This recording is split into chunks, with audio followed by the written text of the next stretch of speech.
Once we discover we're both autistic and ADHD, it feels like we've unlocked the key to everything. But then comes the real question. How do we actually use this key? I'm Adria Sophia Melikar, an AuDHD coach who's walked this path myself. I've spent over a decade helping hundreds who don't fit the mold to find their own way forward. On AuDHD Sparks, we're reimagining what's possible when we stop forcing ourselves to be who we're not and start doing life differently in ways that leave us feeling resourced and alive.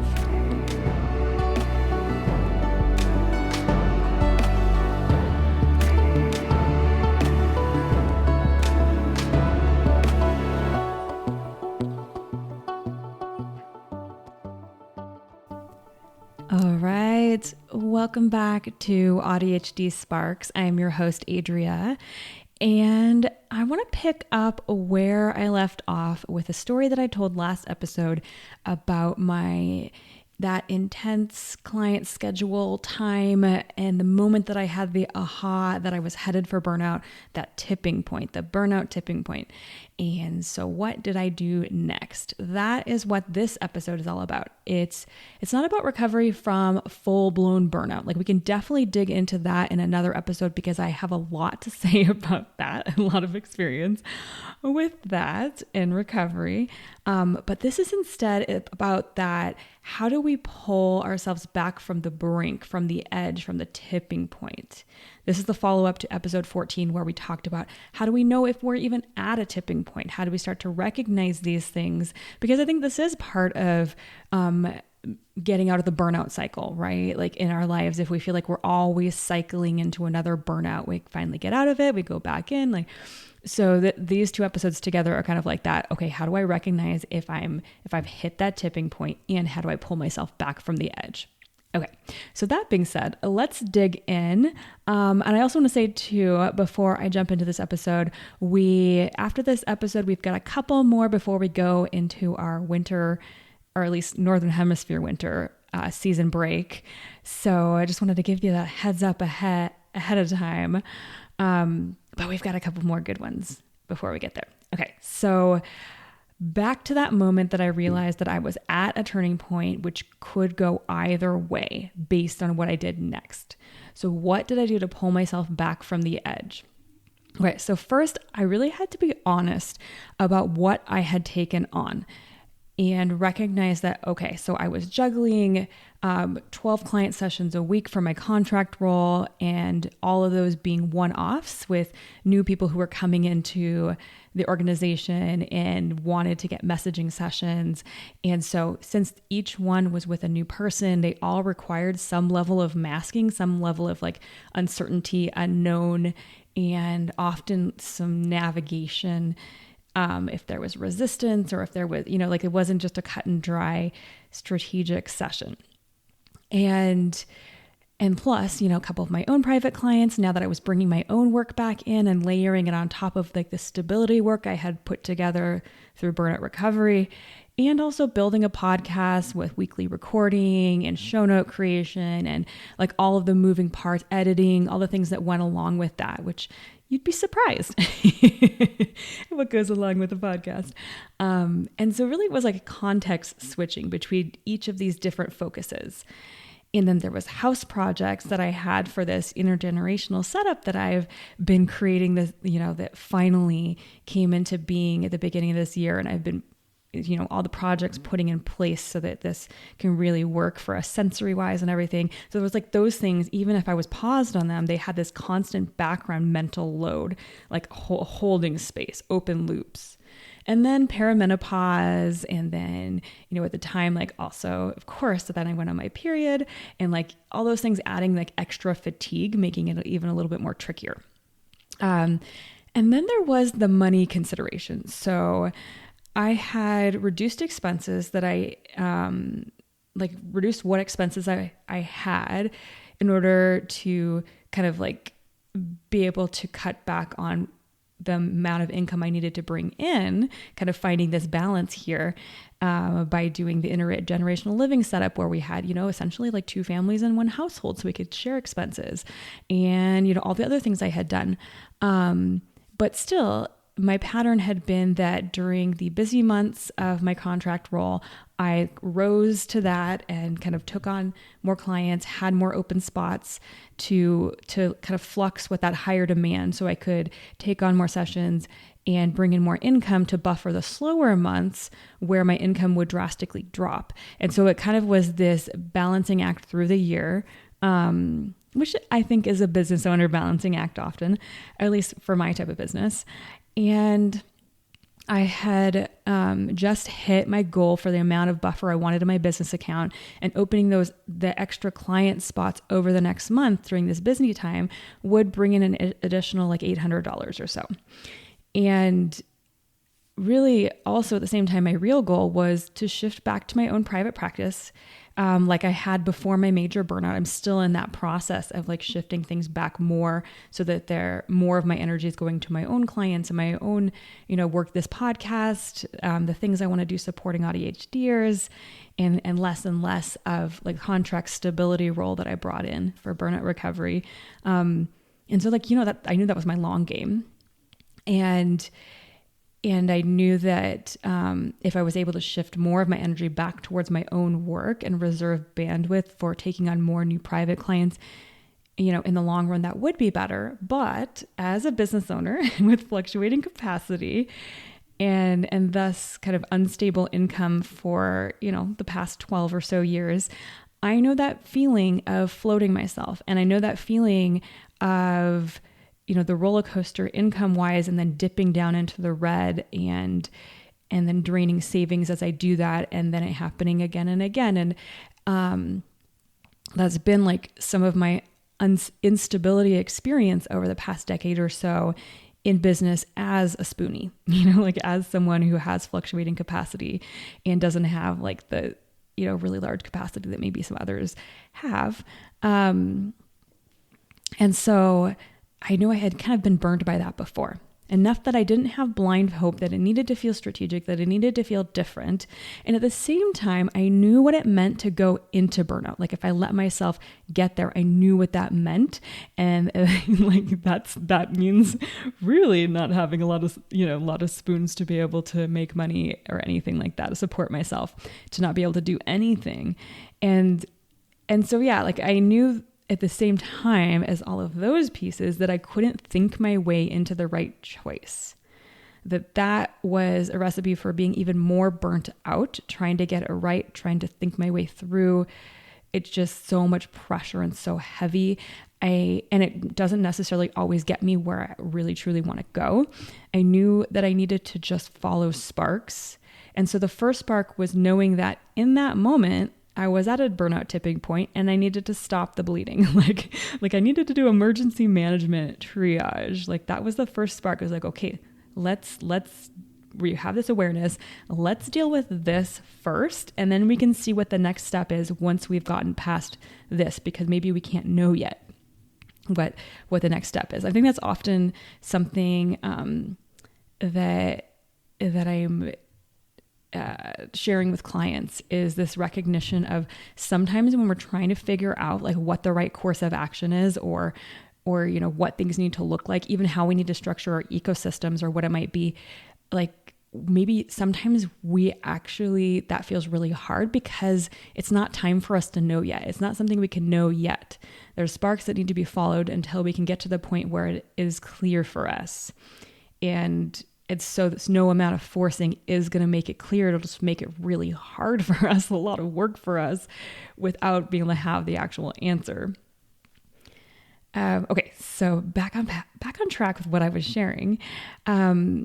Yes. So the first step was kind of stopping the bleeding there. And so that first thing that I needed to do was what I think of as like dropping weight. So I picture it, and I could be totally inaccurate in this because this is not my area of expertise, but in my mind, I picture it as like a propeller plane that needs to stay afloat in the air and is kind of like throwing off different heavy items off the side until it's like the right weight that it can stay up.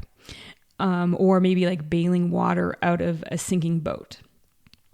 And so for me at the time, the weight that I kind of bailed out was like, the first thing was going to my podcast co-host, because at the time I was still kind of creating a different show than this one, and going to them and saying, okay, I think that I'm at a tipping point in burnout. I think I need to pause for a month on us recording anything, which really sucked actually, because that was what I actually wanted to do. Like the podcast was the fun thing. It was the thing that I felt motivated towards, that I was like passionate about and I wanted to be creating. And so it's like I had to pause the thing I actually wanted to do the stuff that I didn't want to do, but it was necessary at that time. And then I told the team at my contract role I wouldn't be attending our biweekly team meetings that month because I needed the spots for my contract clients. So I kind of like removed that from the schedule, or truly like took those times, which are during times that I usually would open for clients, and allowed them to be for clients for money making. And I knew that I needed to finish out the upcoming clients who were already booked out over for the next few weeks. Because those were commitments. They specifically really did want to work with me. I wanted to uphold that. If I moved them to other weeks, it would just be really messy and probably would not help with burnout at all, because it would make the other weeks harder. So I just weighed all the factors, and I knew those were things I wanted that I needed to keep. But I went into my calendar as soon as I made this decision and blocked off the extra spots from that point forward, from, the point that people had booked out until, and then beyond, so that at least I knew that there was a point, if I could kind of get through those next few weeks, that I would find some relief. And so I lost that additional $800 in income by closing off those spots, but I knew that I could float it because I had structured my life to support that, reducing shared house expenses, having the contract job for more reliable income, like all of the different things, which I might talk about I'm thinking, and don't quote me on this because no demands here, but my current plan is to do an episode around lifestyle design and around all of these things that I've done right before we go on our season break. So if not then I'll do it when I come back, but I think it'll probably be before I leave, and I'll go into more of all these things then. Okay, so also right now in this moment, as I record, I am currently in another moment, which is a burnout tipping point. And it is kind of the same thing, the busy season for my contract role, where I happen to have gotten sick right, of course, right at the beginning when that busy season started. And I'm about a month in, and my symptoms of being sick have lingered. And, the tiredness, the fatigue, all the things have lingered on, probably because recovery has been harder. It's hard to rest my voice. I keep, having to go back into the client sessions and stuff, the client days. But I think I'm coming in out of it. But that kind of that being sick and having lower bandwidth, plus having the busy season hit at the same time, plus having, these other projects like the podcast and things that I'm doing, kind of just hit that tipping point again. So I've been doing everything I can to conserve spoons, like not going out with my partner or my mom on the weekends, lying on the couch when I'm not in sessions, pausing on some projects that I want to create for this show or for my AuDHD coaching clients to give myself extra rest, the kind where there's no brain power involved, where my body and my brain are both resting. Which brings me to, what does a recovery day actually look like for your AuDHD brain? Okay, so there's a concept that I like to call the minimum viable day. This is kind of a core concept for recovery, where what is the minimum that I can do today or this week that will keep up things that I can't shed, kind of like the water that I can't bail out of the boat. And what is maybe one task maximum for this day when everything feels really hard? Starting to think in those terms. And I just want to preface this by saying this is different than advice I would give somebody if they were further along in burnout recovery. This is that initial triage point of emergency management. So what does a recovery day actually look like? So for me, it looks like playing cozy video games. So there's like stimulation for my brain without any mental exertion. There's not a lot of thinking. If I'm really like at this point, like I may make sure that the games I have really don't have any thinking or any complexity to them. But there's a little bit of stimulation because, still ADHD. And lying down, not just sitting down. For me, sitting down doesn't cut it. I need to be horizontal for true rest to happen. And there might be like alternating the video games with playing a comfort show on the TV, like watching a comfort show while I'm lying there. Sometimes my brain just needs to alternate back and forth between things because I get bored or tired of things. And it means not doing creative work, even if I have to like make myself not do it, because that does still take brain power.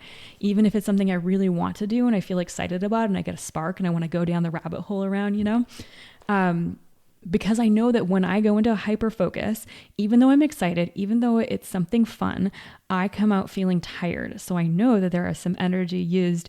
And so I have to kind of like hold back. Usually I don't have the spoons to even be excited about anything. And so it's not as much of an issue. But sometimes if I'm like kind of like with that burnout tipping point where I was like, I need to pause on podcast stuff. Sometimes I do need to like do that triage and remind myself like to step back from some of those things and make myself do it. And then it might mean naps, which for me means not taking my Adderall, not taking my ADHD meds, so that I'm actually letting my brain be more sluggish and more unfocused and bringing back in what used to happen for me pre-ADHD meds, which is like falling asleep in the afternoon as I'm reading a book, that kind of stuff, like just letting it be tired and not having a social calendar. Just kind of holing up in the house and then repeat. Minimum viable day and repeat. And here's what recovery does not look like, and what I've learned the hard way. It does not look like trying to be productive during recovery. Like, oh, I have this time, quote, off, so I should at least do blank. Or it doesn't look like I just talked about, forcing creative work because it's fun and I want to. It doesn't look like adding social commitments, thinking that they'll be rejuvenating, because that phone call with friends under normal circumstances might be great, but at this moment, it might actually be quite draining and I might have a hard time even keeping up with it. And I might get off the call feeling exhausted, even though it's usually something that feels really good.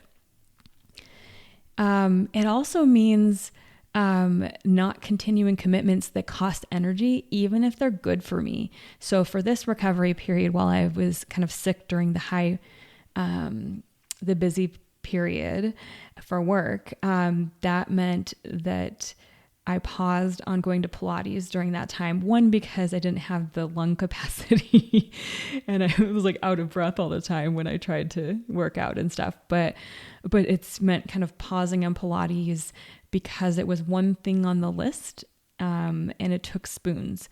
And so in later, like in kind of more further along in burnout recovery, something like a regular Pilates class would definitely be part of a burnout recovery plan that I might give a client or that I might have for myself. But at this emergency triage point, it wasn't. It was like, bail out all the water. Like, let's get this girl to the couch. Yeah. And you contrast this to earlier in the year during a couple weeks that my husband went back up to Oregon for his business. And I was kind of like in our space by myself, where I felt amazing, having all the space and the open flow for my creativity and creative energy, where I was like puttering around with my plants, rearranging them, repotting them, and got deep into work on podcast stuff. But that was after I had a couple slow client weeks. So I had a recovery buffer first before that. So basically, you really can't skip the rest phase. Like, you can't outsmart burnout. Yes. So allowing yourself, like giving yourself this and kind of in some ways forcing yourself into this might be exactly what you need when you're hitting that tipping point. So how do you handle when even one task feels like too much? Okay, so we talked about minimum viable days instead of pushing through, right? Because I could probably push through, but I would hit a point where I could not, and I would push myself right into full burnout. And the goal right here is to recognize when we're at the burnout tipping point and then pull ourselves back. Also, honoring the shutdown instead of fighting it. So recognizing like, oh, I'm actually kind of in shutdown right now where I don't feel like going out and doing things, where I feel like my words are hard. And this is actually an extended shutdown. And my nervous system is doing this for a reason. So let me listen to that. And then permission to be unproductive during recovery, to not feel like I need to use that time to at least, accomplish something or even to put away the dishes or the laundry or, to allow myself to fully be unproductive. Okay.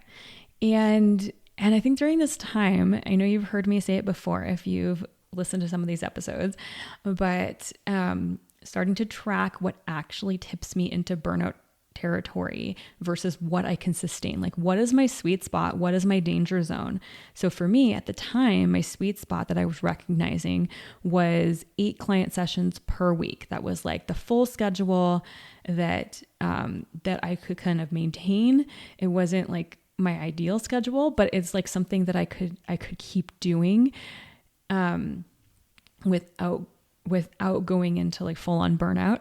And honestly, in this moment right now, even that feels like too much. And I'm working on kind of like coming back from this dual full-time plus, I should say heavier client time plus being sick. So that sweet spot might shift. That might shift at different points in your life, And you might be like, oh man, but this is my sweet spot. Why is this hard right now? But there might be other factors involved that make it different than when it worked before. And recognizing that my danger zone is when I go anywhere above 12 sessions a week, or when I'm starting to hit 3 days a week consistently of contract clients, and there's no end in sight, that becomes that like, okay, like let's watch out if there is anything else on my plate that takes a lot of brain power. And like, if it's only that, in the past I was able to like do that and it was fine. But if I have that, plus I have context switching with like 2 or 3 other things going on in my life that are big, then that's definitely a danger zone. And then the recovery ratio of like, okay, so for every 2 high demand days, I need at least 1 full recovery day, maybe 2. And so like kind of recognizing like, okay, what are all these pieces, right? So that data collection, what is the data here? Like, what does the data say? Knowing that it can adjust and shift, but it's still really helpful to take note of and have in your back pocket. And then what I've learned to do differently. So kind of that strategic scheduling. So one is to reduce the context switching.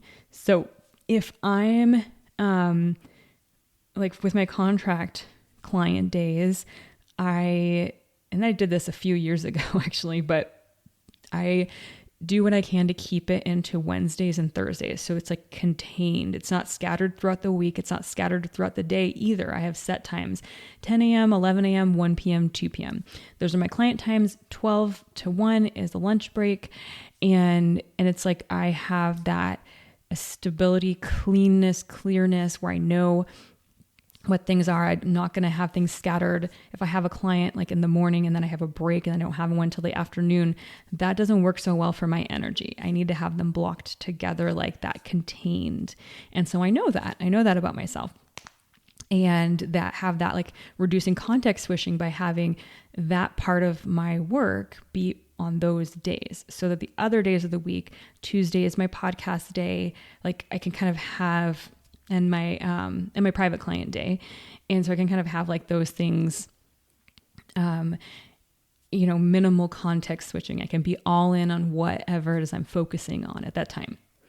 And I don't mix client types on the same day if I can help it. So contract clients use a different brain space than private clients. And so mixing them in one day like adds that context switching in. And if I have weeks that I decide I'm going to take on 3 days of contract clients a week and have those 12 sessions a week, then I'm probably not going to be recording podcasts every week, because that's going to bump out the space that it takes for dreaming into, thinking, planning, mapping out, recording, editing, creating show notes and content around episodes, like, the whole thing. There's not going to be space for that if I want to not burn out. So just like recognizing and being strategic about these things. And there's the kind of the money versus capacity trade-off, where I had to ask, is that extra $800 worth sliding into burnout? Well, I mean, first of all, no, not much is worth sliding into burnout, but the math, so if I burn out, I going to have a period where I can't work at all, probably. And what does each month in burnout recovery cost in lost income, plus the cost of rebuilding after burnout, which can be massive. And so that $800 lost isn't actually that terrible of a deal if, it keeps me from going over the edge. Okay. And so something else that's counterintuitive here. Sometimes moving projects forward, like if we're thinking about like all the things that we have on our plate and we've shed some things and we've kind of gotten to that lean point where we only have the necessary stuff left. Well, sometimes moving certain projects forward and actually keeping them on your plate and getting to them and completing them actually helps support burnout recovery as well, because at least for my neurodivergent brain, open loops drain energy constantly. So having those unfinished projects, unclear next steps, things in limbo that create background mental load, eat spoons each day. So if there are some loops that I can close and it can free up mental space, then maybe I actually will do those things. Maybe if I'm like at a full on like emergency moment, that's probably not what I'm thinking of. And I'm not at that point that I can do that yet. But if as I'm shedding things, there is a couple things I can tie up, like maybe a message I've been meaning to send or like something that closes a loop, then maybe I might do that. Because that might, like, it's kind of weighing like what will actually restore energy to me if I close the loop. Okay, so here's a little bit of a framework for you, a hierarchy that maybe can help you parse out what you're keeping, what you're letting go of when everything is just feeling like too much, when you're in that burnout tipping point. So what gets your limited energy? So tier number 1 is the non-negotiable, like the survival stuff. So in my examples, this was the existing client commitments, already booked, people already depending on me in those ways. Not that we can never reschedule a client or that it's not okay to change our minds or to, flux and we can't be human with things. So this is maybe a little bit of that nuanced place too. So for me in this situation, in these circumstances, part of the non-negotiable was keeping those existing client commitments. If I was in really big danger, then it definitely might have been worth figuring out how to contact the other coaches at my contract role and see if they could take on some of these clients, and kind of like the triage might have looked like that, and that might be okay. But for me in this moment, it was like keeping the existing client commitments, also basic self-care, eating, sleeping, like continuing to be a human, brushing my teeth if I can, and, whatever keeps the lights on literally and financially, basically. And so tier number 2, these are the things maybe to pause first. So new commitments or projects, like things that are just starting, social obligations, things that I should do, those shoulding type tasks, creative work, even if I love it, and appointments that I have for myself, if there are things I can put off, like even if it's coaching and therapy, if it's not like it might be that the coaching or the therapy is like really something I need when I'm going into burnout. But if it's not something that feels like I need at this moment, then pausing on those two. So once again, that assessment, right? And then tier number 3 is like only if I have capacity. So house projects, unless they're the kind that give me energy back by closing loops, things that are about optimization and improvement, anything requiring sustained executive function. So it's not about like you have to quit everything forever. It's about strategically, like what am I strategically pausing so that I can recover, so I can be at that tipping point and like turn the tides, like come back to life. And then you can reassess what to bring back and how and all of those pieces. But like right now it's that triage point. Okay, so what is sparking for you from this episode? Take a second, be present to at least one thing. Let it kind of bubble up for yourself. If you need reminders, check out the show notes at AuDHDsparks.com to kind of spark your memory. And share your sparks with me over on Instagram at AuDHDsparks. Okay, so what is landing for me in this whole conversation is how that early stage burnout emergency management really does look like bailing the water from the boat and how that can require a bit of us forcing ourselves to rest, to lie down, and in a way to not follow sparks into creative ideas. Like this might be the only time that I say to not follow sparks, because what we need in that moment might be more of our body being still and our mind not being too stimulated. And yeah, like having stimulation maybe in a gentler way, those cozy video games versus the complex creative projects or the special interest work. And yeah, this might be the one time that it's like we act like, usually I'm like, well, listen to like what your body is telling you.